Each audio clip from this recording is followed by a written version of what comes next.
quel est l'essentiel du message que vous avez tenu à donner à la presse ce matin?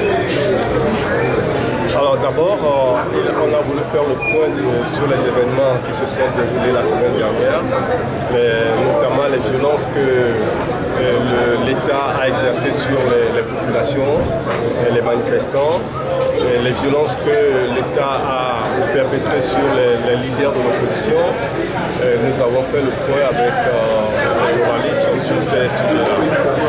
Et aussi rappeler au peuple que l'engagement que la coalition a pris et la détermination que nous avons nous conduiront encore la semaine prochaine à exprimer notre mécontentement, à exprimer notre engagement, à exprimer notre détermination, et nous avons adressé une correspondance au ministère de l'administration territoriale, les informant de notre projet de manifestation la semaine prochaine.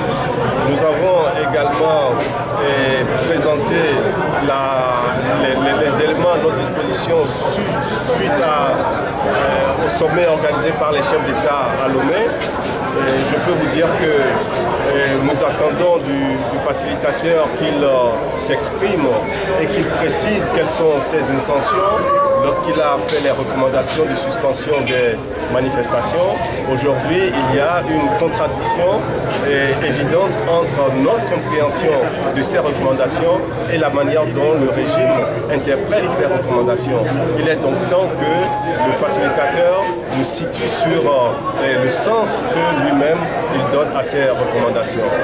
Et nous pouvons également ajouter que ce qui s'est passé mercredi 11 avril et le samedi 14 avril, eh bien, ce sont des actes posés par le régime qui montrent que avec ce régime, il est très difficile d'espérer avoir une voie pacifique de résolution de notre crise, puisque nous sommes supposés être en plein dialogue, mais la violence d'État, les intimidations, la répression des manifestations pacifiques sont toujours le lot quotidien de leur comportement.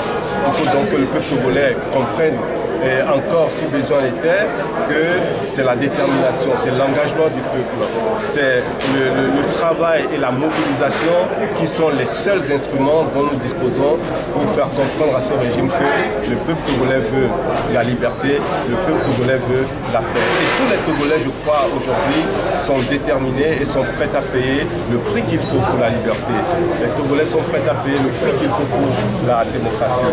Personne n'a peur aujourd'hui, tout le monde a soif, tout le monde a faim de liberté et de démocratie.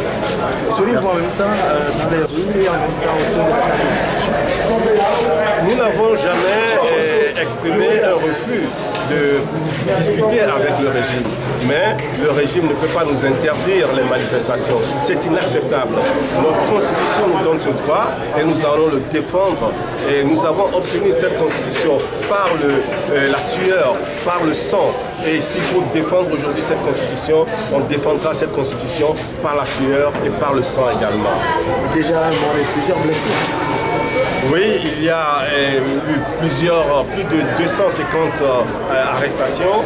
Et aujourd'hui, il y a encore 26 personnes qui sont emprisonnées, des gens qui ont été arrêtés mercredi jusqu'à samedi, qui sont en prison aujourd'hui.